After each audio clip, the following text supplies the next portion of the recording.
சுரக்கா சுண்டல் வச்சு ஒரு கிரேவி பண்ணலாமா? இது இட்லி, தோசை, சாதம், சப்பாத்தி எல்லாத்துக்குமே சரியான காம்பினேஷன். கண்டிப்பாக ட்ரை பண்ணுங்கள். 1/2 கப் சுண்டல் வேக வச்சுருக்கேன். அதுக்கப்புறம் ஒரு தக்காளி, ஒரு வெங்காயம் போட்டு நல்லா வதக்கிட்டு அது கூட வந்து தேங்காய் துருவி அதையும் அரைச்சி வச்சுருக்கேன். அப்புறம் ஒரு நெல்லிக்காய் சைஸ் புளியும் சைடில் ஊற வச்சு வச்சுருக்கேன்.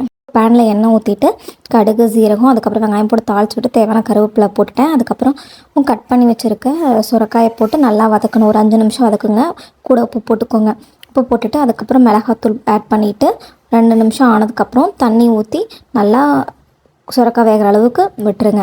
சுரக்காய் வெந்ததுக்கப்புறம் நம்ம அதை அரைச்சி வச்சுருக்க பேஸ்ட் இருக்கு இல்லையா, அதை ஆட் பண்ணிவிட்டு ஒரு 10 நிமிஷம் கொதிக்க விட்டிங்க அப்படின்னா பச்சை வாசம் போயிடும். அப்புறம் கூட வந்து இந்த புளி தண்ணி அதையும் ஆட் பண்ணிக்கோங்க.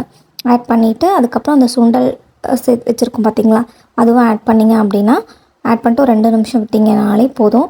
நல்லா கொதிச்சு வந்ததுக்கப்புறம் சுவையான சுண்டல் சுரக்காய் கிரேவி ரெடி. கண்டிப்பாக ட்ரை பண்ணுங்கள். இந்த மாதிரி நிறைய ரெசிபிஸ் தெரிஞ்சுக்க பேஜை ஃபாலோ அண்ட் சப்ஸ்கிரைப் பண்ணுங்கள்.